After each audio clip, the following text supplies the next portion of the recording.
दोस्तों, वेलकम करता हूं अपने YouTube channel one page study में। हम पढ़ रहे थे दृष्टि आईएएस की जीके की बुक। इसमें शुरू किया है हमने ज्योग्राफी, और हम पिछली वीडियो से जहां से ख़त्म किया था वहीं से आगे बढ़ते हैं। हमने उल्कापिंड तक पढ़ लिए थे। अब शुरू करते हैं। महाद्वीप और महासागर हमारे कैसे बने, इनकी उत्पत्ति कैसे हुई। इनमें दो थ्योरी हैं, अब उनको कुछ समझ लेते हैं। कुछ इम्पोर्टेंट पॉइंट्स जहाँ पर भी इम्पोर्टेंट होगा मैं वहाँ पर बता दूँगा। तो सबसे पहली जो थ्योरी है महाद्वीपीय विस्थापन सिद्धांत, इंग्लिश में कहते हैं कॉन्टिनेंटल ड्रिफ्ट थ्योरी। इस थ्योरी का नाम याद रखना है, महाद्वीपीय विस्थापन सिद्धांत। ऐसे ध्यान रखेंगे कि महाद्वीप विस्थापित हो गए, अपनी जगह से हट गए। ठीक है, ऐसे ध्यान में रहेगा थोड़ा कि महाद्वीप विस्थापित हो गए, अपनी जगह से हट गए। इस थ्योरी को किसने दिया है? अल्फ्रेड वेगनर ने। इनका नाम याद रखना है, ये इम्पोर्टेंट है। अच्छा, इनकी थ्योरी के बारे में थोड़ा मोटा मोटा पढ़ लेते हैं। इन्होंने, अल्फ्रेड वेगनर ने कहा कि हमारे जितने भी महाद्वीप हैं, सातों महाद्वीप, एशिया, अमेरिका, अफ्रीका, ये जितने भी हैं, ऑस्ट्रेलिया वगैरह, सातों महाद्वीप शुरू में एक ही भूखंड था, ज़मीन का एक ही बड़ा सा टुकड़ा था। और कालांतर में, यानी कि कालांतर मतलब कौन से युग में? कार्बोनीफेरस युग। ये भी याद रखना है, कार्बोनीफेरस युग। कौन सा युग दोस्तों? कार्बोनीफेरस युग में इस भूखंड, यानी कि इस भूखंड का नाम क्या था? पैंजिया। कार्बोनीफेरस युग में पैंजिया में कुछ हलचल होती है और ये टूट जाता है। ठीक है, पैंजिया जो हमारा भूखंड है पूरा का पूरा, उसके चारों तरफ सागर है, जिसको इन्होंने क्या नाम दिया? पैंथालासा। ये डायरेक्ट क्वेश्चन आता है, पैंजिया और पैंथालासा क्या होते हैं। पैंजिया हमारा भूखंड है, ठीक है, सारे महासागर, सारे महाद्वीप इसी में थे, पैंजिया में जुड़े हुए। और पैंथालासा क्या था? सागर इस पैंजिया को चारों तरफ से, इस भूखंड को घेरे हुए था, वो महासागर का नाम था पैंथालासा। अब ये टूट किस युग में रहे? कार्बोनीफेरस युग में। ये भी ध्यान रखना है। क्यों टूटे? गुरुत्व बल के कारण और उत्प्लावन बल के कारण। गुरुत्व बल कैसे लगेगा? सूर्य और चंद्रमा के ज्वारीय बल के कारण। और उत्प्लावन बल हम जानते हैं वो पानी के द्वारा लगता है। पानी जब अपनी ऊपर की तरफ उठाने की क्रिया को, पानी का किसी चीज़ को ऊपर की तरफ उठाने की क्रिया को उत्प्लावन बल कहते हैं। साइंस में आपने पढ़ा होगा। ठीक है, अब ये पैंजिया टूटा, पैंजिया भाई टूट गया दो टुकड़ों में। एक ऊपर टुकड़ा चला गया, एक नीचे चला गया। ऊपर वाला टुकड़ा अंगारा लैंड कहलाया और नीचे वाला टुकड़ा क्या कहलाया? गोंडवाना लैंड। अंगारा लैंड, ये भी याद रखना है। अब ये नीचे वाला टुकड़ा है ना, गोंडवाना लैंड, इससे क्या क्या चीज़ बनी? इससे भारत का प्रायद्वीपीय भारत, यानी कि साउथ इंडिया वाला पार्ट जो है वो हमारा इसी का ही पार्ट था, गोंडवाना लैंड के। गोंडवाना लैंड जो दूसरा टुकड़ा है नीचे वाला, गोंडवाना लैंड उसी का पार्ट था प्रायद्वीपीय भारत, दक्षिण भारत है। मेडागास्कर भी इसी से बना है, ऑस्ट्रेलिया भी इसी से बना है, अंटार्कटिका भी इसी से बना है, हिंद महासागर भी इसी से बना है। और जो ऊपर वाला टुकड़ा था क्या? अंगारा लैंड। अंगारा लैंड से क्या बना है? अंगारा लैंड से उत्तरी अमेरिका बना है, यूरोप बना है, एशिया बना है। अब भाई दो टुकड़े हो गए, ठीक है, पैंजिया के दो टुकड़े हो गए। बीच में जब दो टुकड़े होंगे तो बीच में के पार्ट को पानी आ जाएगा, बीच के पार्ट में। तो बीच के पार्ट में पानी आ गया, यानी कि वो सागर बन गया। उस सागर का नाम क्या रख दिया? टेथिस सागर। ठीक है, ये डायरेक्ट क्वेश्चन आते हैं। टेथिस सागर, गोंडवाना लैंड, अंगारा लैंड। और भारत किससे मिलके बना है? गोंडवाना लैंड से भारत बना है। ठीक है, ये आप ध्यान में रखना। और ये अंगारा लैंड, गोंडवाना लैंड जो है अब भी खिसक रहे हैं धीरे धीरे। ठीक है, दूसरी थ्योरी है प्लेट विवर्तनिकी सिद्धांत, प्लेट टेक्टोनिक थ्योरी।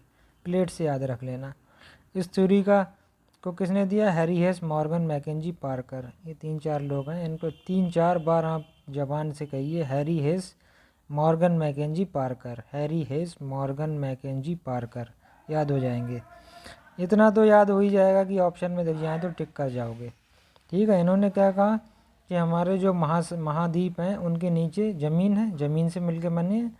तो ज़मीन के नीचे क्या है? प्लेटें हैं। प्लेटें हैं वो एक खिसकती हैं, दूर जाती हैं फिर पास आती हैं, आपस में टकराती हैं। इनकी वजह से भूकंप आते हैं, ज्वालामुखी फटते हैं। ठीक है, ये क्रियाएं होती हैं हमारी। छोटा छोटा मोटा मोटा समझ लो बस, ज़्यादा नहीं आता इसमें। ठीक है। अच्छा, अक्षांश और देशांतर क्या होते हैं? अक्षांश जो होते हैं अंग्रेजी में कहते हैं लैटिट्यूड। वही पृथ्वी आपने देखी होगी, पृथ्वी क्या है? गोला। अगर बाएं से दाएं और ऊपर से नीचे मान लें, ऊपर नीचे को क्या कह रहे हैं हम? ऊपर और नीचे को, ऊपर क्या है? ऊपर उत्तरी ध्रुव होता है, नीचे दक्षिणी ध्रुव होता है। और दाएं और बाएं को मान लो, ये कल्पना करके देखो, यहाँ पर चित्र नहीं है ना इसलिए कह रहा हूँ। तो बाएं से दाएं हम रेखा खींचेंगे तो पृथ्वी तो गोल है, तो वो पूरा एक वृत्त बन जाएगा। अच्छा, 0 डिग्री की जो लाइन है वो बीचों बीच से जाती है पृथ्वी के, उसको हमने क्या नाम दे दिया है? विषुवत रेखा या भूमध्य रेखा। ठीक है, ये कैसी है? ये काल्पनिक रेखा है। इस भाई खींच क्यों रहे हैं ये रेखा? खींच इसलिए रहे हैं कि किसी भी जगह या स्थान को पृथ्वी पर उसकी लोकेशन, उसकी स्थिति को दिखाने के लिए। ठीक है, यहाँ तक क्लियर हो गया। और ये 0 डिग्री विषुवत रेखा भूमध्य रेखा है, वो पूरी पृथ्वी को 2 गोलार्ध में बांट देती है। गोलार्ध मतलब गोले का आधा, गोल प्लस आध, गोले का आधा। ठीक है, पृथ्वी गोल है तो 2 आधे आधे टुकड़ों में विषुवत रेखा बांट देती है। ऊपर वाला पार्ट हो जाता है गोल उत्तरी गोलार्ध और नीचे वाला दक्षिणी गोलार्ध। विषुवत रेखा है वो सबसे बड़ा गोला है, सबसे बड़ा वृत्त है क्योंकि बीच से गुजर रहा है। ऊपर पृथ्वी की त्रिज्या कम होती चली जाती है, तब वो छोटे छोटे हो जाएंगे। और ध्रुवों पर क्या हो जाएगा? वृत्त का मान 0 हो जाएगा। यह मैं समझता हूँ ये तो सभी को आता होगा। ठीक है, समानांतर होती हैं सारी अक्षांश रेखाएं। ठीक है, अक्षांश रेखाओं को मापते हैं हम अंश, मिनट और सेकंड में। अच्छा, और आगे आ जाओ। विषुवत रेखा से 23.5 डिग्री उत्तर में और 23.5 डिग्री दक्षिण में 2 काल्पनिक रेखाएं और हैं। 23.5 डिग्री उत्तर की रेखा को हमने क्या कह दिया? कर्क रेखा। और 23.5 डिग्री दक्षिण वाली रेखा को हमने कह दिया मकर रेखा। कहाँ से नापना है? विषुवत रेखा से, 0 डिग्री से। ठीक है, और 2 रेखाएं होती हैं 66.5 डिग्री नॉर्थ यानी कि उत्तर में विषुवत रेखा से 0 डिग्री से, उसको हमने क्या कह दिया? आर्कटिक वृत्त। ऐसे ही दक्षिण में आ जाओ, 66.5 डिग्री पर विषुवत रेखा से अंटार्कटिक वृत्त का नाम दे दिया है। ठीक है, भूमध्य रेखा कितने देशों से गुजरती है? यानी कि 0 डिग्री विषुवत रेखा या भूमध्य रेखा, दोनों एक ही नाम है। ये 13 देशों से गुजरती है। एक बार 3-4 बार पढ़ लेना। Ecuador, Colombia, Brazil, Sao Tome, Principe, Gabon, Congo गणराज्य, युगांडा, केन्या, सोमालिया। और एशिया में कहाँ से गुजरती है? इंडोनेशिया, मालदीव और किरबाती से होकर गुजरती है। ठीक है। अच्छा,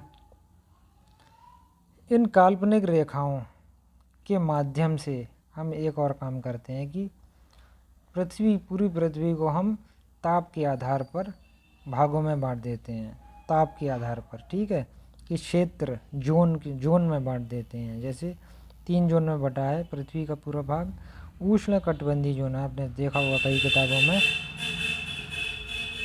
उष्ण कटिबंधीय टॉर्रिड जोन। उष्ण कटिबंधीय जो होता है कर्क व मकर रेखा के मध्य का क्षेत्र होता है। कर्क रेखा यानी कि 23.5 डिग्री ऊपर विषुवत रेखा से और 23.5 डिग्री दक्षिण में मकर होती है। इन दोनों के बीच की जो पार्ट है, ठीक है, वो क्या होता है? उष्ण कटिबंधीय क्षेत्र है। ये सबसे ज़्यादा गर्म होता है क्योंकि यहाँ पर सूर्य की किरणें लंबवत ही पड़ती रहती हैं। ठीक है, और शेष जो भाग हैं उनमें लंबवत पड़ती भी हैं, नहीं भी पड़ती हैं। दूसरा जोन आ गया शीतोष्ण कटिबंध। शीतोष्ण जैसे नाम से ही पता चल रहा है, शीत यानी कि ठंडा। तो उत्तरी गोलार्ध में कर्क रेखा से उत्तरी गोलार्ध में आ जाओ तो कर्क से और ऊपर जाएंगे। ठीक है, 23.5 डिग्री से 66.5 यानी कि आर्कटिक वृत्त तक का रीजन का एरिया जो है उसको हम कह देंगे शीतोष्ण कटिबंध। ठीक है, ऐसे ही नीचे आ जाओ 23.5 डिग्री मकर से और अंटार्कटिक वृत्त तक वो आ जाएगा शीतोष्ण कटिबंधीय में। यहाँ पे सूर्य लंबवत कभी कभार चमकता है, ठीक है, कभी कभी नहीं चमकता है। ठीक है, तिरछी पड़ती हैं तो यहाँ पर ताप की कमी आ जाती है, किरणें कैसी पड़ती हैं, तिरछी पड़ती हैं। तो यहाँ पर सर्दी और गर्मी में ज़्यादा कोई अंतर नहीं आ पाता है। अब आ जाए तीसरा जोन है शीत कटिबंध, फ्रीजिड जोन। फ्रीजिड का ऐसे ही नाम से समझ में आ रहा है, एकदम फ्रीज किया हुआ। ये होता है आर्कटिक वृत्त। आर्कटिक वृत्त यानी कि 66.5 से उत्तरी ध्रुव तक, और नीचे आ जाओ अंटार्कटिक वृत्त से 66.5 डिग्री। अंटार्कटिक वृत्त 66.5 डिग्री पर है साउथ में यानी दक्षिण में, से दक्षिणी ध्रुव तक। ये दोनों एरिया हैं शीत कटिबंध में आते हैं। यहाँ पर बर्फ़ ही बर्फ़ जमी रहती है और कुछ होता ही नहीं है। काई और लाइकेन उगते हैं बस, और कुछ नहीं होता। पेड़ और पौधों पर हिमखंड तैरते रहते हैं, आपने टीवी में देखा होगा। अच्छा, देशांतर रेखाएं क्या होती हैं? अभी ये अक्षांश रेखाएं थीं, दाएं से बाएं या बाएं से दाएं हम खींच रहे थे। अब देशांतर रेखाएं हम खींचते हैं ऊपर से नीचे, यानी कि नॉर्थ से साउथ या साउथ से नॉर्थ। यहाँ चित्र नहीं है, दिक्कत ये है, तभी मुझे ऐसे बोलना पड़ रहा है। अच्छा, प्रधान यामोत्तर यानी कि 0 डिग्री देशांतर। 0 डिग्री देशांतर को क्या कहते हैं? प्रधान यामोत्तर या प्राइम मेरिडियन कहते हैं। ठीक है, ये प्राइम मेरिडियन कहाँ से गुजरती है? प्रधान यामोत्तर रेखा ये लंदन की ग्रीनविच वेधशाला के से गुजरती है।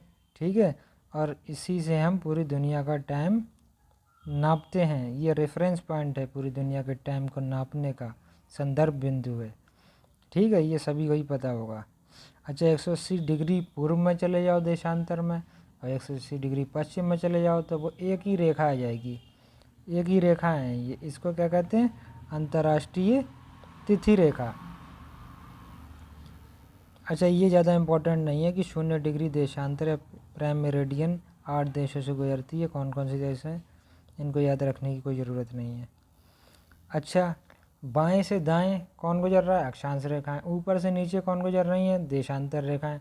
अब वही काटेंगी भी तो कहीं पर। ये काटती हैं दोनों गिनी की खाड़ी में, जो कि अफ्रीका में पड़ती है। ठीक है, अटलांटिक महासागर में, ये याद रखना, गिनी की खाड़ी में काटती हैं, ये इम्पोर्टेंट है। और दो विषुवत रेखाओं के बीच की दूरी 111 किलोमीटर होती है, और ये विषुवत रेखा पर इनकी दूरी अधिकतम होती है। अब आप चित्र में देखेंगे आपको सब कुछ समझ में आ जाएगा, यहाँ पर चित्र बना हुआ नहीं है। देशांतर व समय, वही समय का मापन कहाँ कैसे कराएंगे? देशांतर रेखाओं से, लॉन्गिट्यूड से। ठीक है, और इनका आधार क्या है? GMT यानी कि ग्रीनविच मीन टाइम, इसका आधार है। पूरी दुनिया का टाइम यहीं से नापा जाता है, जो कि इंग्लैंड से गुजरती है, ग्रीनविच नामक वेधशाला के नाम। अब ये सभी को पता है कि 24 घंटे में पृथ्वी 360 डिग्री घूमती है। 1 मिनट में कितने 1 डिग्री कितने मिनट में घूमेगी। ठीक है, ये आप खुद ही पढ़ लेना, ये ज़्यादा कुछ ऐसा है नहीं, ये सभी को ही आता है लगभग।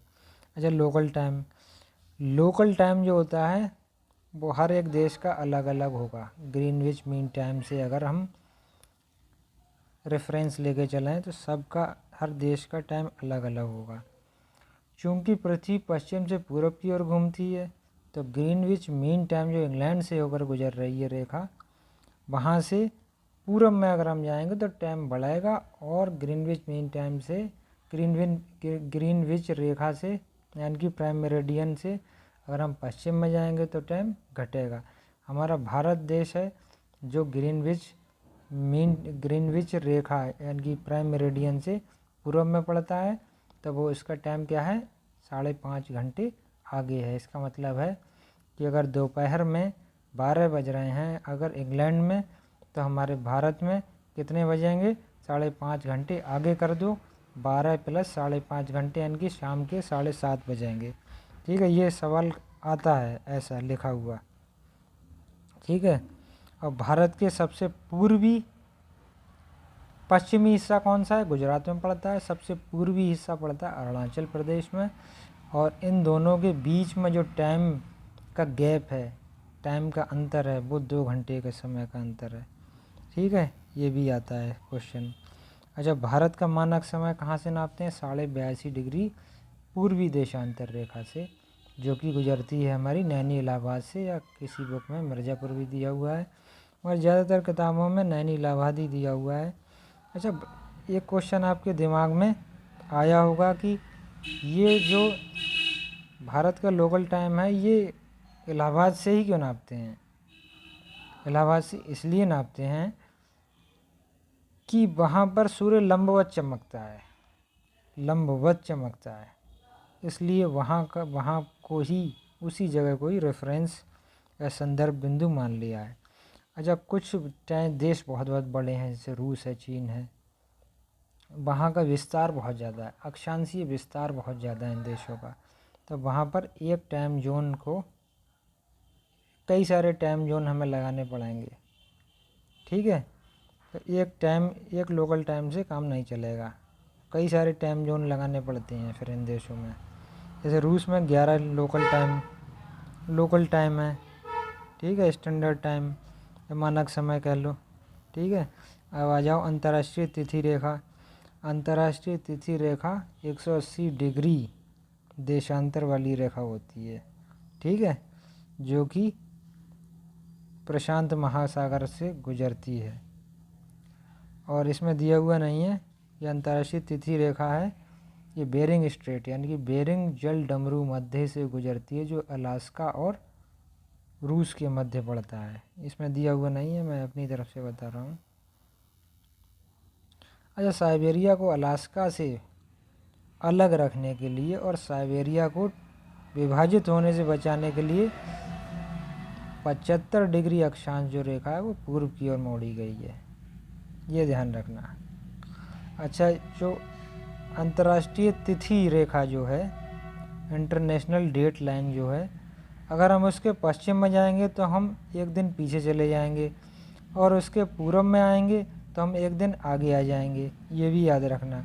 पश्चिम में जाने पर एक दिन घट जाएगा और पूर्व में जाने पर एक दिन बढ़ जाएगा, ये याद रखना। पृथ्वी की गति हम सभी जानते हैं। पृथ्वी एक तो अपने अक्ष पर घूमती है, इसे घूर्णन गति कहते हैं, और दूसरी गति उसकी परिक्रमण गति है, यानी कि जो सूर्य के चारों ओर चक्कर लगाती है। अब ये सारे लोगों को पता है कि पृथ्वी सूर्य के चारों ओर चक्कर लगाती 365 दिन 6 घंटों में। अच्छा, 365 दिन का एक साल हो जाता है, और बाकी के 6 घंटे बचे, तो 6 × 4 6 चौक 24 घंटे, मतलब एक दिन, यानी कि 4 साल में एक दिन बन जाएगा वो, तब वो चौथे साल में जुड़ जाता है, यानी कि चौथे साल में 366 दिन होंगे, जिसे हम लीप ईयर कहते हैं। और ये जो एक्स्ट्रा दिन है वो हर चौथे साल फरवरी के महीने में जोड़ दिया जाता है, जिससे कि फरवरी हर चौथे साल 28 की जगह 29 दिन की होती है, ठीक है। अच्छा, और क्या इम्पोर्टेंट है? अच्छा, पृथ्वी की जो गति है, पृथ्वी जो घूमती है वो पश्चिम से पूरब की ओर घूमती है, और अपने अक्ष पर ये सीधी खड़ी हुई नहीं है, ये 23.5 डिग्री झुकी हुई है, ठीक है। इस झुकने की वजह से, इस झुकने के का भी कुछ काम है, ऐसे ही फालतू में झुकी हुई नहीं है। ये झुकने की वजह से, अपने अक्ष पर झुकाव की वजह से ही रात दिन छोटे और बड़े होते हैं, और मौसम बदलता है इसकी वजह से। अपने अक्ष पर 23.5 डिग्री झुके हुए रहने की वजह से दो काम होते हैं, रात दिन छोटे बड़े होते हैं और मौसम बदलता है। और पृथ्वी की जो अपने अक्ष पर दैनिक गति जो होती है, ठीक है, दैनिक गति यानी कि रोज़ की गति के कारण जो अपने अक्ष पर घूमती है, उसकी वजह से दिन रात होते हैं, ठीक है। अगर क्वेश्चन ऐसा आ जाए कि ऋतु परिवर्तन, मौसम बदलने का क्या कारण है, तो अक्ष के झुकाव के कारण। रात दिन छोटे बड़े क्यों होते हैं? अक्ष के झुकाव के कारण। दिन रात क्यों होते हैं?